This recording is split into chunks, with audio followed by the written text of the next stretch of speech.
नमस्कार, मैं हूँ आपका दोस्त शैलेश और आज विशेष मस्ती, विशेष धूम, क्योंकि हमारे साथ ये ढोल नगाड़ों की थाप ही नहीं है। हमारे साथ है जोश, उमंग, उत्साह, उल्लास और मस्ती, और कुछ ऐसे कवि जो हमेशा जोश में रहते हैं, खुश रहते हैं और सारी दुनिया को खुश करने का बीड़ा उठाया हुआ उन्होंने, तो उनके लिए कहते हैं वाह वाह क्या बात है।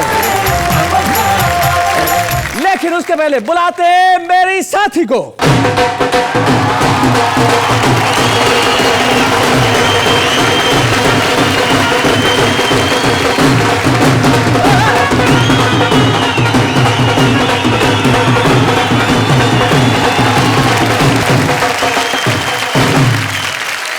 नमस्कार, धूम धड़ाके के साथ स्वागत करती हूँ आप सबका हम सब के शो में, जिसका नाम है वाह वाह क्या बात है। भाई धूम धड़ाके के लिए इन नगाड़ों की क्या जरूरत है, आपके आते ही वैसे ही धूम धड़ाका हो गया है। खैर माफ कीजिएगा, अभी हम आपकी बात नहीं कर रहे हैं, हम बात कर रहे हैं उनकी, जो हमारे कवि मित्र हैं जो जोश से भरे हुए हैं। वैसे जोश कविताएं सुन के भी आता है। वीर रस की कविता सुन के एक लड़के को जोश आया, वो अपने घर गया और बोले माँ मैं तेरे दूध का कर्ज चुकाना चाहता हूँ। माँ ने कहा दूध वाले का चुकाते 3 महीने हो गए।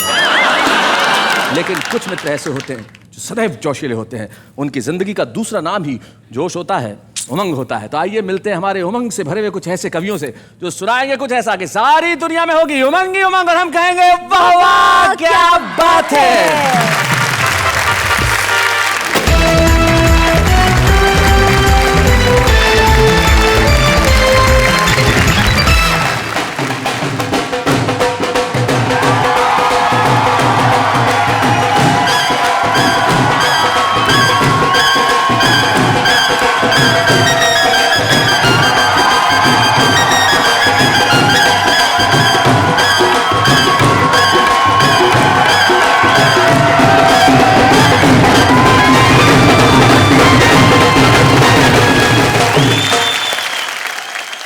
हमारे साथ हमारे 3 कवि मित्र मौजूद हैं जो न सिर्फ कविताएं सुनाएंगे लेकिन सुनाएंगे कुछ ऐसा कि सारी दुनिया के उठेगी वाह वाह क्या बात है।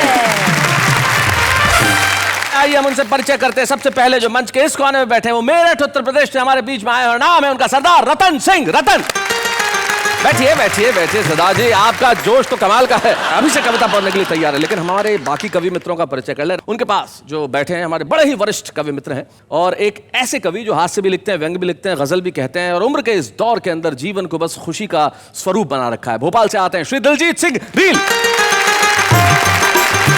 इधर दिलजीत है, इधर मनजीत है।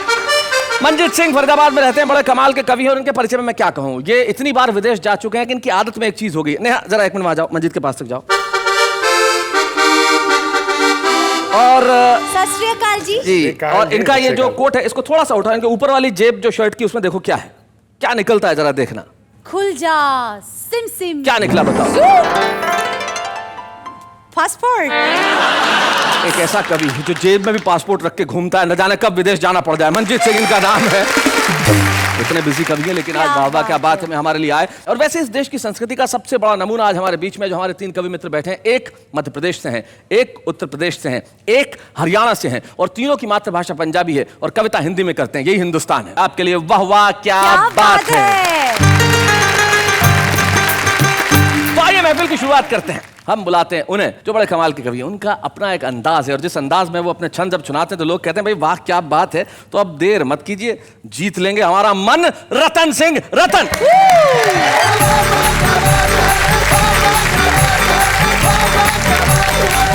आदरणीय भाई शैलेश जी एवं कार्यक्रम के सम्मान श्रोताओं, आपके मध्य पहली बार आया हूँ।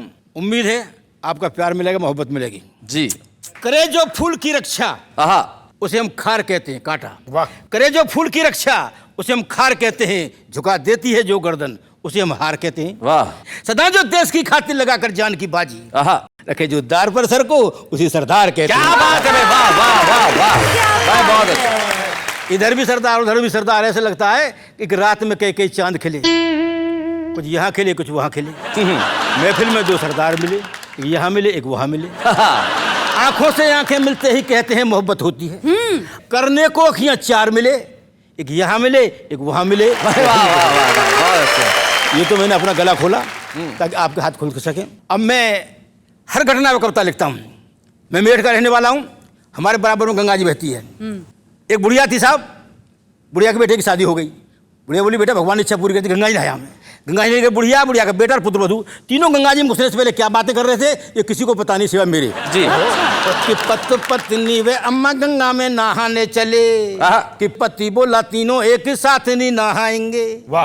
क्यों कि भाग्य दुर्भाग्य बस आप दोनों डूब गई, हमें है अकेले किस किस को बचाएंगे। क्या बात है। वाह वाह वाह भाई तो वाह। पत्नी ने कहा ना तो चिंता मेरी छोड़ दो, हाँ। अब बल तो हम कहीं डूब नहीं पाएंगे, और डूबने लगे तो अब अम्मा को बचाना खुद, मुझको बचाने सो जवान कूद जाएंगे, मुझको बचाने सो जवान कूद जाएंगे। फैशन का जमाना साहब जी। एक रोज की बात है साहब, शैलेश जी और मैडम दोनों बाजार जा रहे थे जी। फिर इन्हें किसी को फोन आगा, पैसे ले जाओ, बोले मैं फोन सुन लूँ, तुम कुछ कहो। अच्छा मैं मार्केट में चली जाऊँ, चली जाओ। इन्होंने नौकर को लिया, साग सब्जी लेने चल दी। वहाँ क्या बात है, वहाँ मशीन थी जी। वजन तुलाने की, उसमें मैडम चढ़ गई। हाँ मशीन देखिए कि वजन तुलाने की मशीन पे हसीन चढ़ी, मशीन पे हसीन भाई बहुत तो अच्छे, वजन बहुत बढ़िया। तुलाने की मशीन पे हसीन चढ़ी, 5 किलो कम। ये तो वो उठाई जा रहा, वो 5 किलो हुआ कम। 5 किलो कम दे के लगता जिया नहीं, नौकर से कहा कि मशीन है खराब क्योंकि सही सही भार आज इसने दिया नहीं। हाँ। बहुत अच्छे। नौकर ने कहा कि मशीन तो सही है किंतु एक बात पे तो ध्यान आपने दिया नहीं कि भार भी सही है किंतु लगता है कम क्योंकि पूरी तरह आज तुमने मेकअप किया नहीं, पूरी तरह आज तुमने मेकअप किया नहीं। और मेकअप करने वाले बहुत जो हैं, मरीज का पड़ा हो वहाँ भी जाते हैं, इतना मेकअप करे जाते हैं कि शो में आई हो। जी। आपका डेंगू बहुत फैला, हम एक मित्र को देखने के लिए गए तो वहाँ एक ऐसी आ गई हम्म। कि मित्र थे बीमार, देखने को अस्पताल गए। अच्छा। मित्र थे बीमार, देखने को अस्पताल गए, शुभ चिंतकों में एक पधार गई मेनका। मेनका। और हालत मरीज की निहारी दोस्तों ने, किंतु दोस्तों को एक संग निहार गई मेनका। वाह जी रतन सिंह और जी। नैनन के तीर मृग नैनी ने चलाए ऐसे, एक बार चला के दिखाओ जरा। कि नैनन के तीर मृग नैनी ने चलाए ऐसे, एक एक वीर को पछाड़ गई मेनका। दोस्त हुआ स्वस्थ किंतु हम हो अस्वस्थ गई, सीने में कटार सी उतार गई मेनका, सीने में कटार सी उतार गई मेनका। और ऐसा आज ऐसी मैडम एक दफ्तर में ज्वाइन किया है स्टेनो ने। ये तो घटना हुई, ये क्रिया हुई, पर प्रतिक्रिया देखिए अनेक हुई। अच्छा। नहीं इस टेनो जब ऑफिस में आई तब ऑफिस के लोग हाय हाय करने लगे, हाय हाय हाय करने लगे। और सीनियर भी जूनियर से बन के दिखने लगे, आते जाते टाटा बाई बाई करने लगे।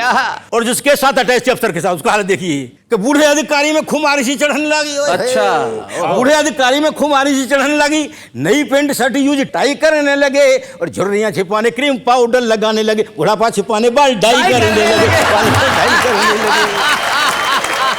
भ्रष्टाचार के ऊपर एक करता है जी। कि शहीदों ने मेरे देश को आजाद कर दिया, मेहनत का सोने देश को आबाद कर दिया। अरे बनकर के नेता देश की गद्दी पे जो चढ़े, इन ढोंगियों ने देश को बर्बाद कर दिया। क्या बात है, वाह वाह वाह वाह। कैसे कैसे बर्बाद किया है? सारा देश में भ्रष्टाचार कुर्सी के लिए, कुर्सी पाने के लिए, कुर्सी बचाने के लिए और कुर्सी से हटाने के लिए। बहुत अच्छे। कैसे कैसे हो रहा है? स्वागत। जनता पूछती है हमसे कि तुमने क्या से क्या कर डाला कुर्सी के लिए, छोड़ा ना कोई घोटाला कुर्सी के लिए, कुर्सी के लिए डाका लोकतंत्र पर डाला कुर्सी के लिए। कैसे कि राजतंत्र युद्धों के योद्धा आश्रित थे यंत्रों के, और लोकतंत्र में मंत्र पढ़े सब नेता षड्यंत्रों के। क्या बात है। बन गई विषकन्या अवहाला कुर्सी के लिए, छोड़ा ना कोई घोटाला कुर्सी के लिए। महंगाई इस कदर आसमान चुम रही है और नेताजी कहते हैं हमारे बस की नहीं गिरी।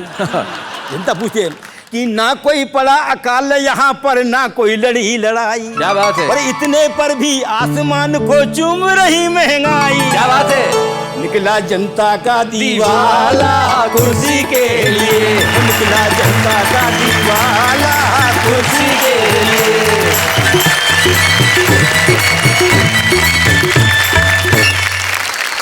और वैसे कुर्सी के लिए एक बात हमारे कवि मित्र ने मुझे बताई थी कि उनका एक जमाना था, किसी ने बताया कि आज से 500 साल पहले ये एक पेड़ हुआ करता था, उस पेड़ की डाल पे कुछ उल्लू बैठा करते थे। वर्षों बाद इस लोकतंत्र में 21वीं सदी में उस पेड़ को काटा गया, उस पेड़ की कुर्सियां बनवाई गई, उन कुर्सियों को सदनों में भेजा गया और आज भी उन पे उल्लू ही बैठते हैं। ये सबसे बड़ा सच है हमारे लोकतंत्र का, लेकिन ये सच बयानी का नाम ही कविता है। और एक ऐसे ही कवि हमारे बीच में है जो जितनी बढ़िया ढंग से हंसाते हैं उतनी ही व्यंग को अपने सलीके से पेश करते हैं। मन को तो जीतेंगे ही, जिसका नाम मंजीत है। तो भाई क्या बात है, मंजीत सिंह जी को हम यहाँ आमंत्रित करते हैं। आइए मंजीत सिंह जी।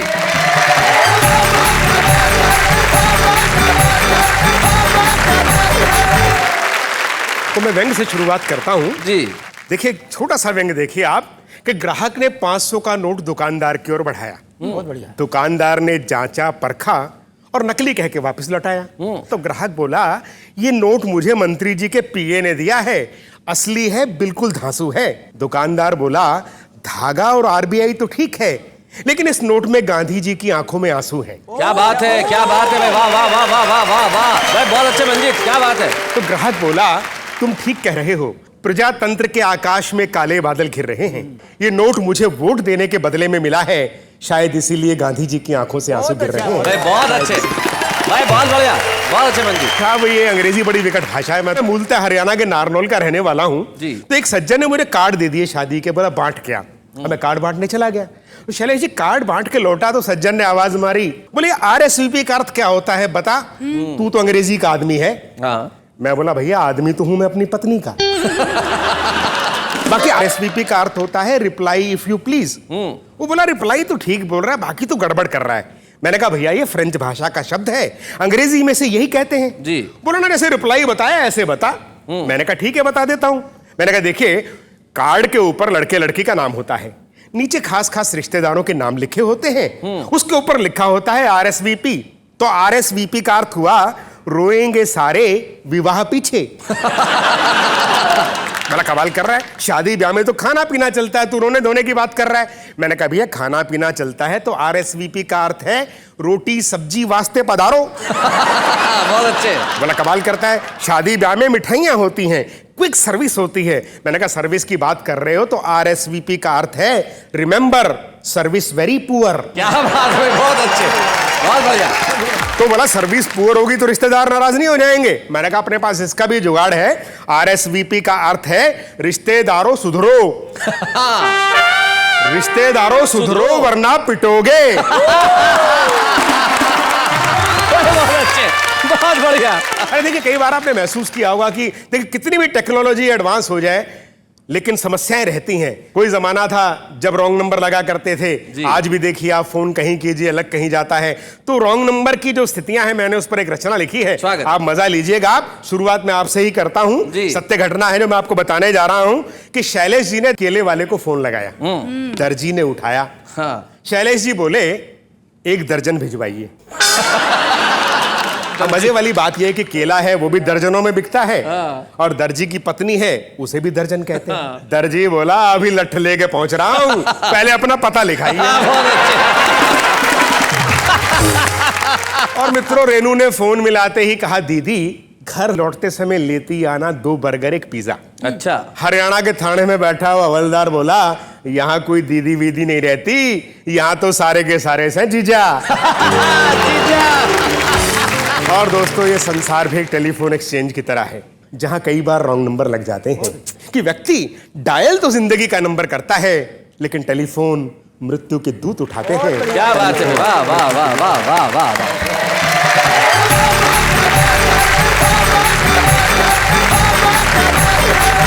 भाई मंजीत सिंह जी, आपने कमाल कर दिया। जिंदगी में टेलीफोन और अंग्रेजी दोनों ही बड़ी समस्याएं पैदा करती है, लेकिन ये जो रॉन्ग नंबर का मसला है, मुझे याद है एक साहब ने अपने घर में अपने नौकर को फोन किया। नौकर ने फोन उठाया, बोले, छोटू। बोले, यस सर। एक काम कर, अलमारी खोल। उसने खोल दी, वहां एक रिवॉल्वर पड़ा है, रिवॉल्वर निकाल। उसने निकाल ली। बोले, जाके दे मालकिन को गोली मार दे।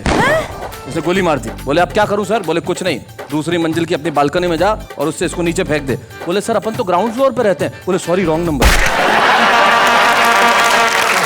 अब अगर जिंदगी में इस तरह से रॉन्ग नंबर लग जाए तो जिंदगी बड़ी मुश्किल हो जाएगी साहब। लेकिन कुछ लोग होते हैं जो हर उम्र के अंदर उनका नंबर सही जगह लगता है। एक ऐसे ही कवि, एक ऐसे ही शायर हमारे साथ है, न जाने कितने साल पहले दिलजीत सिंह रील साहब ने कविता पढ़ना छोड़ दिया था, लेकिन बड़े ही आग्रह के बाद बहुत समय बाद दिलजीत सिंह रील साहब आज हमारे बीच में है और मैं चाहता हूं कि वह आए और अपने अंदाज में कुछ सुनाए। हम लेके आते हैं दिलजीत सिंह रील साहब।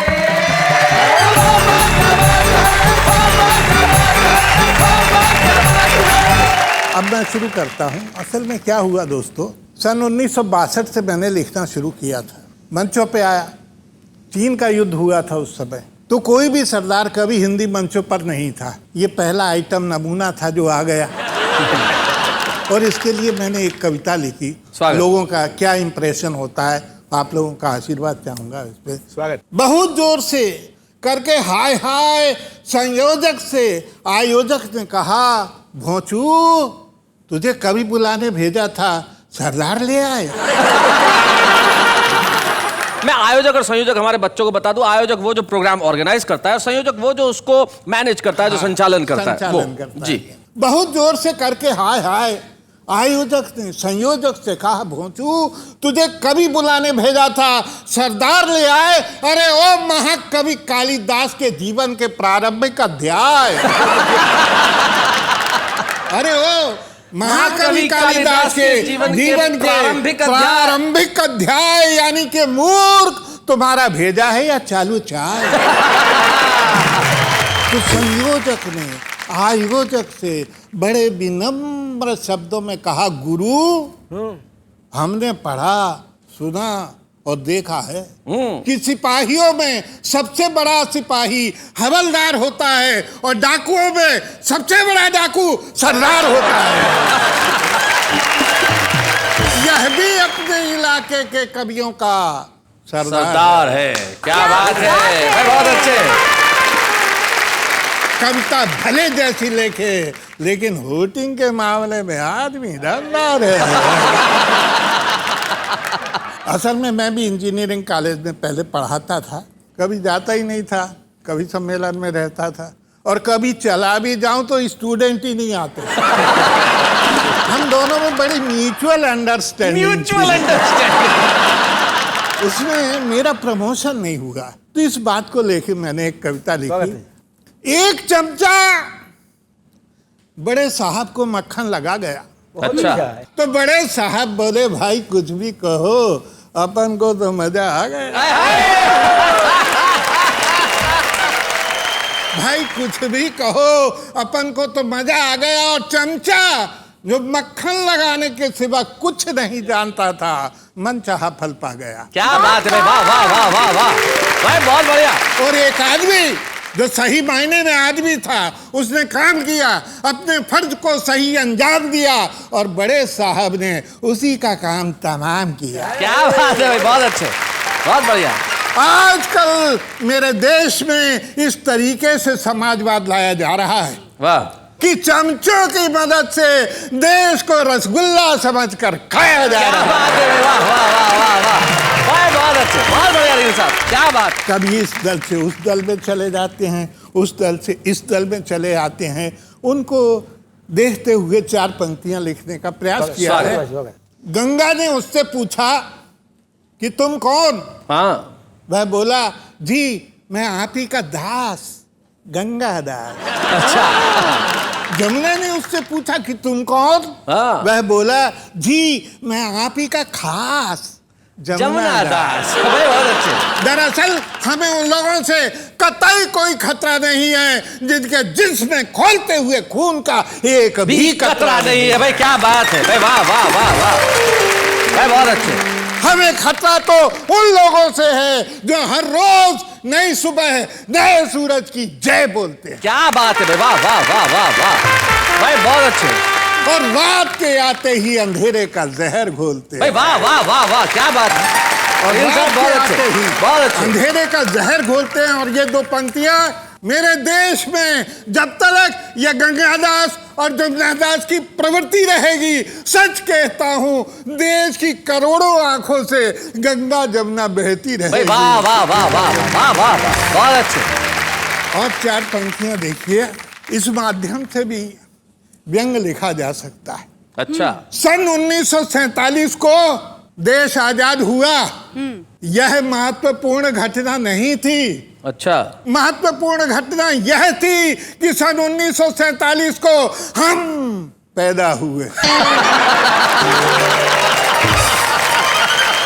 पैदा होते से ही रोए, तब से अब तक लगातार चीख चीख कर रो रहे हैं। क्या बात है, वाह वाह वाह वाह वाह। लेकिन बाहर एक कुंभकर्ण की औलाद नेता अभी तक सो रहे हैं। भाई बहुत अच्छे भाई, क्या बात है, वाह रील साहब वाह। आओ भारतवासियों, इन्हें जगाओ, अगर नहीं जगते हैं तो इन्हें संसद से बाहर भगाओ। क्या बात है भाई, बहुत अच्छे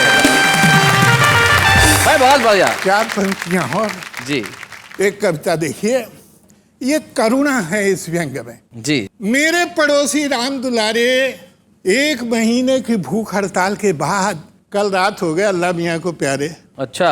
बेचारे बड़े शरीफ आदमी थे, जिंदगी भर शासन को प्रशासन को गालियां देते रहे। ओहो। और रोजगार के नाम पर खाट पर पड़े गरीबी के अंडों को सेते रहे। क्या बात है भाई, वाह वाह वाह। वैसे वे देखने में एकदम मरियल थे, लेकिन साहब क्या रुतबा था, पूरे मोहल्ले के लोग उनसे घबराते थे। अच्छा। गरीब थे ना, कहीं कुछ मांग ना लें। क्या बात है भाई, वाह वाह वाह भाई, बहुत बढ़िया। इसी डर से थर्राते थे। उस दाने दाने को मोहताज व्यक्ति को जिंदगी भर हमने कुछ नहीं दिया। कुछ लोगों का ऐसा भ्रम है, अरे उसी की आत्मा की शांति के लिए एक श्रद्धांजलि का आयोजन किया, यही क्या काम है। वाह वाह वाह वाह वाह, बहुत अच्छे, बहुत बढ़िया। और उसमें भी एक नामी गिरामी नेता को बुलाया, जिसने आते ही भाषण पिलाया कि स्वर्गीय राम दुलारे सच्चे समाज सेवी थे, वे वीर थे, महान थे, तीर थे, कमान थे। क्या बात है। एक ऐसा आदमी जो जिंदगी भर मौत से लड़ा और मर गया।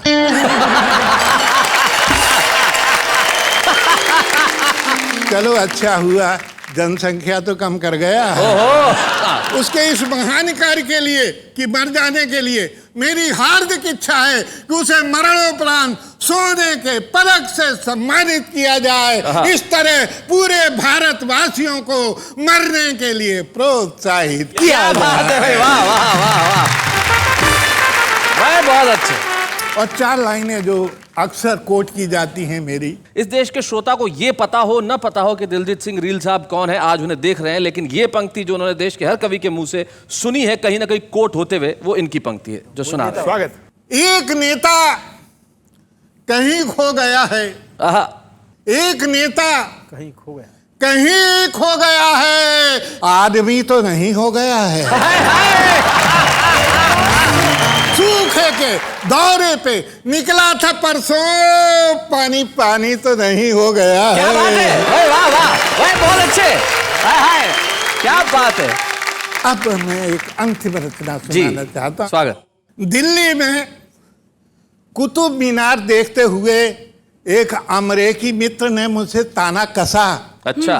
वाह वाह, क्या ऊंचाई है, क्या शान है, अरे रील तेरा देश ये झुग्गियों वाला कितना महान है। क्या बात है भाई, वाह वाह वाह, बहुत अच्छे। तेरे देश में तो हवाई जहाज से लेकर बैलगाड़ी तक, यानी के सूट बूट से लेकर साड़ी तक, यानी के चुटिया से लेकर दाढ़ी तक, यानी के अंबारी से लेकर कल्लू कवाड़ी तक, सभी के सभी तो परेशान हैं। मैंने कहा जी हाँ, इसी का नाम तो हिंदुस्तान है। बहुत अच्छे। वाह वाह, क्या बात है। कह लो विदेशी बाबू, तुमने देखा नहीं ऐसा जादू। तुमने देखा नहीं ऐसा जादू कि हम भूखे हैं, नंगे हैं, मगर संतुष्ट हैं। क्या बात है, बढ़िया। अरे तन से कमजोर सही, मगर आत्मा से पुष्ट हैं। वाह वाह वाह वाह वाह। अरे तन से कमजोर सही, मगर आत्मा से पुष्ट है। हम अपने मुंह अपनी बड़ाई नहीं करते। अच्छा। लड़ने का मन हो तो आपस में लड़ लेते, मगर दादागिरी दिखाने को किसी इराक पे चढ़ाई नहीं करते। क्या बात है भाई, बहुत अच्छे, बहुत बढ़िया। हम प्रेम पुजारी हैं। Yes. जुल्म की सदारत नहीं करते, प्राण भले ही चले जाएं, मगर लाशों की तिजारत नहीं करते भाई, वाह वाह वाह वाह वाह, क्या बात है, बहुत अच्छे। अरे हिंदुस्तान देखने आए हो तो यहाँ के आम आदमी को देखो, देखो उसकी मीरा बन गई आंखों से। तुम्हें तुलसी जायसी रसखान दिखेगा, और देखना ही चाहते हो तो देखो सूरदास की आंखों से तुम्हें कृष्ण कन्हैया वाला हिंदुस्तान दिखेगा। भाई वाह वाह वाह वाह।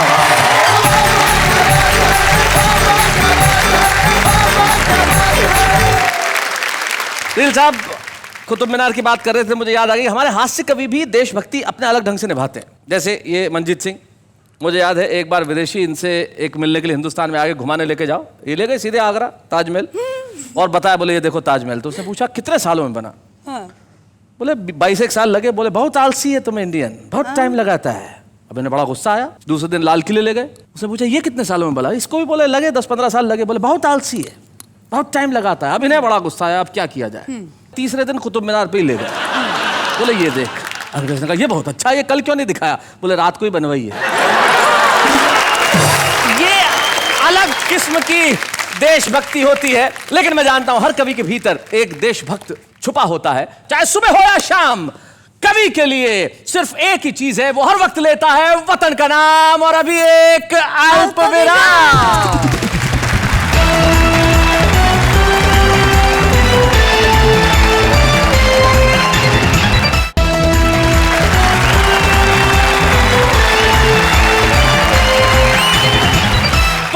जोश से भरे उस एपिसोड में जहां आज हमारे कवियों ने धमाल कर दिया है, उस कार्यक्रम में जिसका नाम है वाह वाह क्या बात है। क्या बात है Shailesh ji, I am so happy. अब कहां से रील्स आपको ढूंढ के लाए? क्या बात है। रील साहब तो 20 साल पहले कविता पढ़ना छोड़ चुके थे, छुप गए थे, लेकिन सूरज कितनी भी कोशिश कर ले छुप नहीं सकता। जैसे हमारे आम आदमियों में भी प्रवृत्ति है कि वो कविताएं लिखते हैं। अब वो भले ही घर में बैठ के लिखते हो, लेकिन हम उन्हें ढूंढ ही लेते हैं, हमारा कैमरा पहुंच जाता है उन तक। देखते हैं कैसे, जरा देखिए। डर से डरो नहीं, जस्ट फाइट इट। डर से डरो नहीं, just fight it. Hi, I am Rajinikanth. Minded.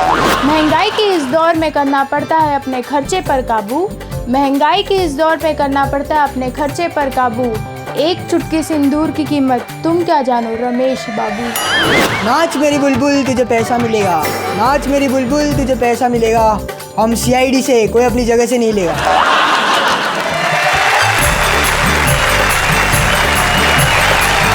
तो देखा भाई हमारे लोग कैसे कमाल करते हैं। यानी कि हम अपना ये काम बखूबी निभाते हैं कि आदमी कहीं भी छुपा हुआ हो, प्रतिभा कहीं भी हो, हम उसे पकड़ के ढूंढ के ले ही आते हैं। अब बारी थी हमारे छुपे रुस्तम की, इस एपिसोड के भाई छुपे रुस्तम।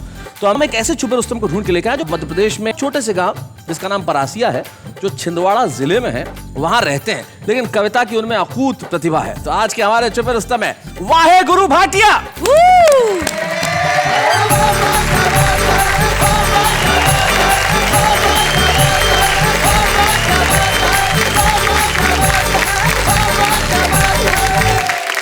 भले ही जमाने को दिखाने के लिए, पर हौसला चाहिए मुस्कुराने के लिए। आहा आहा क्या बात है। इस जमाने के सितम का क्या गम करें वीरा, इसे तो बस मौका चाहिए रुलाने के लिए। वाह वाह वाह वाह, सही कही। दादा शेर देखो। आइए आइए दिखाइए सर। स्वागत। शेर देखो, शेर को देखो। शेर देखो, शेर देखो दादा, शेर देखो। जी जी शेर। दीदी शेर देखो। दीदी दीदी शेर देखे।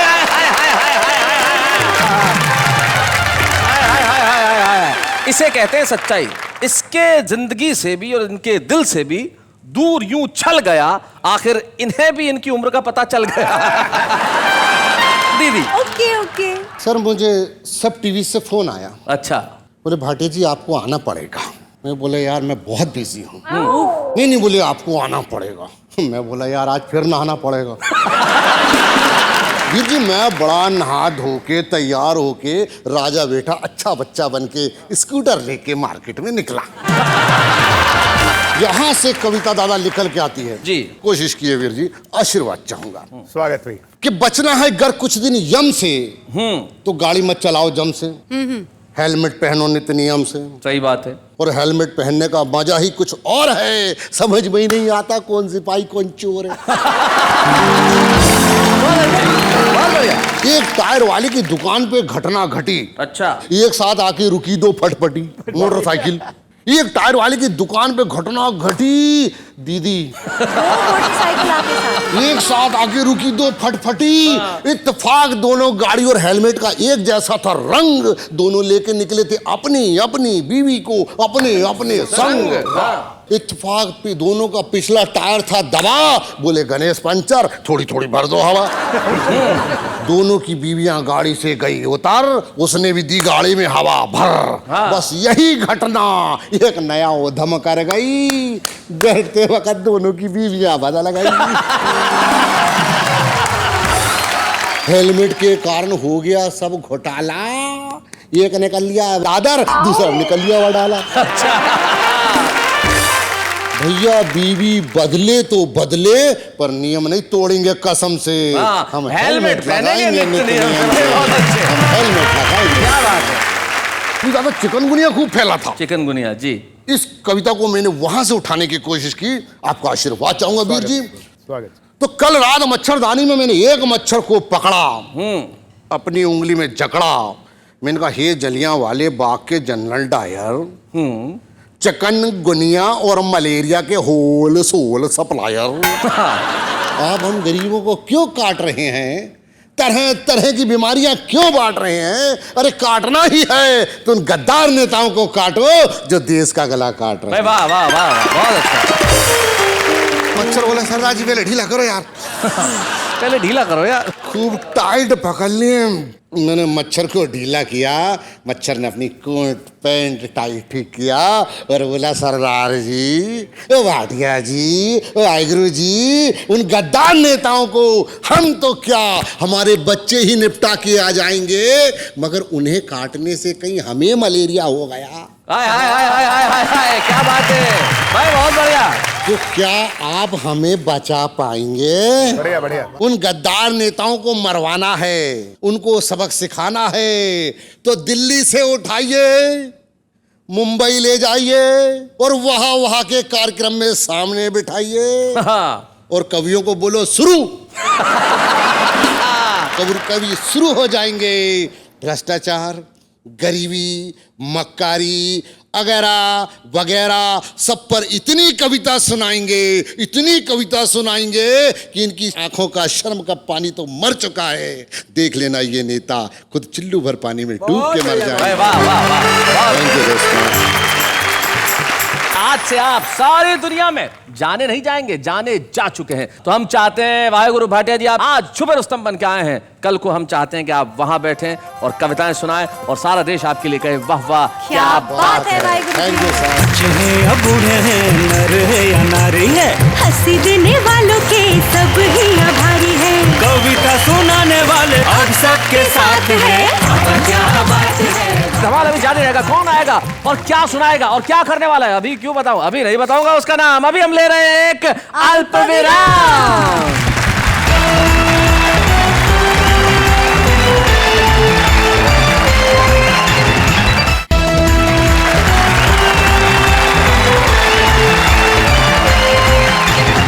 आज हमारे मित्र तो कमाल कर रहे हैं। वाह वाह क्या बात है। आपको पता है कौन आने वाला है? नहीं पता। शैलेश जी बताते नहीं, बताइए ना प्लीज कौन आने वाला है? ये बहुत सीनियर कवि आ रहे हैं अब। सीनियर? हाँ हाँ बहुत सीनियर, रील साहब से भी सीनियर। रील साहब से भी सीनियर? जी जी जी जी बिल्कुल, आपसे भी सीनियर है। तो अब थोड़ा सा उनका सम्मान, स्टैंडिंग ओवेशन करना पड़ेगा। आए तो खड़े होकर हम स्वागत करेंगे, क्योंकि एक्सपीरियंस भी बहुत ज्यादा है, उम्र भी हमसे ज्यादा है, तो उसका हमें सम्मान करना चाहिए। जरूर करना हम बुलाते हैं एक ऐसे व्यक्तित्व को जिसे आपने टेलीविजन पे कई बार देखा है। कौन है वो, जरा पहले हम मिलाते हैं। आइए साहब।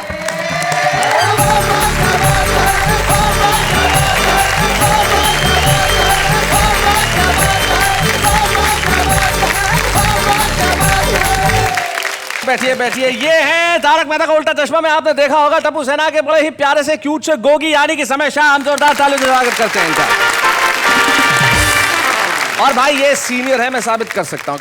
हम लोगों की उम्र बीत चुकी है, लेकिन जो बची हुई उम्र है वो इसकी हम सबसे ज्यादा है। क्या बात है शैलेश जी। हम लोगों ने अपने अपने अनुभव ले लिए, लेकिन जो अनुभव इसको लेने हैं वो हमसे कई गुना ज्यादा, इसलिए हम सबसे सीनियर है समय शाह। भाई वाह क्या बात वाह है। वाह, क्या बात है। Hello uncle. Hello, hello, aunty. Hello, hello. सत श्री अकाल। सत श्री अकाल। मुझे तो कविता आती नहीं है, पर मुझे किसी से सुना ही है। अच्छा, मैं वो सुनाऊं? हाँ सुना दो। भगवान ने ये जमीन बनाई। अच्छा, भगवान ने ये जमीन बनाई, बाकी सब मेड इन चाइना। और दूसरी भी है, वो सुनाओ। हाँ, बिल्कुल। प्यार हमें इस मोड़ पे ले आया, इतनी देर से करे बस ही नहीं आ रही।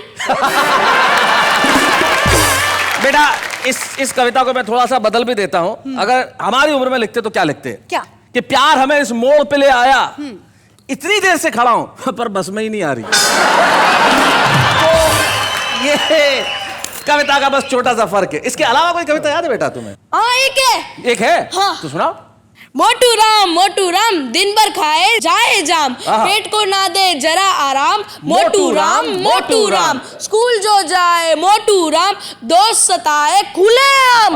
मोटू तू है तेंदू राम, हमारी कमर तेरा गोदाम। मोटू राम रोते घर जाए मोटू राम, सर उठा ले पूरा धाम। माँ पूछे करे छोटू राम, मत रो बेटा खा ले आम। जब जब रोते मोटू राम, तब तक खाते जाए आम। और करे ना काम न धाम, मुतियाते जाए मोटू राम। एक दिन पेट में उठा सांप, डॉक्टर के पास मोटू राम।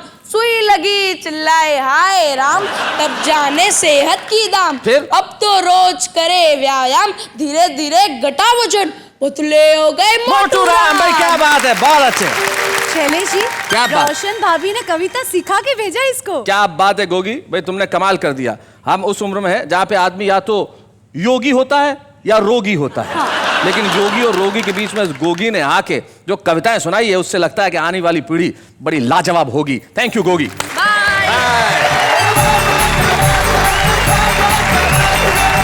तो ये था समय शाह, यानी कि गोगी, एक छोटा सा प्यारा सा बच्चा जिसने अपने बड़े क्यूट से अंदाज में कविताएं सुनाई। और सचमुच हम भी अगर बच्चे की तरह हो जाएं तो सचमुच सच्चे हो जाएं। और कुछ लोग होते हैं, कहते हैं कि जब आदमी बूढ़ा होता है, एक उम्र आती है, बुजुर्ग होता है, तो बच्चा होता चला जाता है। दिलजीत सिंह रील साहब हमारे साथ हैं, उनकी वही उम्र है जब उनका बचपन शायद फिर से लौटने लगा है। और हम चाहते हैं कि आज इस वाह क्या बात है कि मंच पे उस कवि का सम्मान हो जो 20 साल बाद लौटा, लेकिन ऐसा लौटा कि अंग्रेजी में कहते हैं he came, he saw and he conquered। Diljit Singh reel साहब। बच्चे हैं या बूढ़े हैं, नर है या नारी है, हंसी देने वालों के सब ही आभारी है। कविता सुनाने वाले अब सबके साथ है। क्या बात है। जैसे कि परंपरा है, जब हम जिस व्यक्ति का सम्मान करते हैं तो उनके परिवार का कोई ना कोई सदस्य यहाँ उपस्थित होता है। हमें बड़ी खुशी है कि आज दिलजीत सिंह रील साहब के पुत्र जसप्रीत यहाँ पे उपस्थित है। हम चाहते हैं वो यहाँ तक आए। क्या हाल है जसप्रीत आपके? बढ़िया। अच्छा, रील साहब तो बड़े कवि हैं, बड़े शायर हैं। कविता सुनाते हैं कभी? बहुत कम। कभी कभी डांटते हैं? बहुत डांटते थे। किस बात पे डांटते हैं? जब मैं खेलता था, उनकी जब बुलाते थे वो, तो मैं उनका बात नहीं सुनता था। अच्छा। तो वो बहुत गुस्सा हो जाया करते थे। फिर मनाना बहुत मुश्किल हो जाता जब इन्हें गुस्सा आता था। मनाना मुश्किल हो जाता है? फिर कैसे मानते थे अल्टीमेटली? मम्मी से बोलता था कि मम्मी प्लीज पापा को बनाओ। How sweet, हाँ। फिर मम्मी मना लेती थी? बिल्कुल। क्या बात है रील साहब, मतलब अभी भी आप आंटी से मान जाते हो। तो आज का एपिसोड था जुनून के नाम, उत्साह के नाम, उमंग के नाम, जोश के नाम, मस्ती के नाम, धमाल के नाम। और मैं जानता हूँ कमाल हो गया, धमाल हो गया और आप सभी को घर कविताओं से माला माल हो गया। तो इन कवियों के लिए एक बार जोरदार तालियां बजाइए।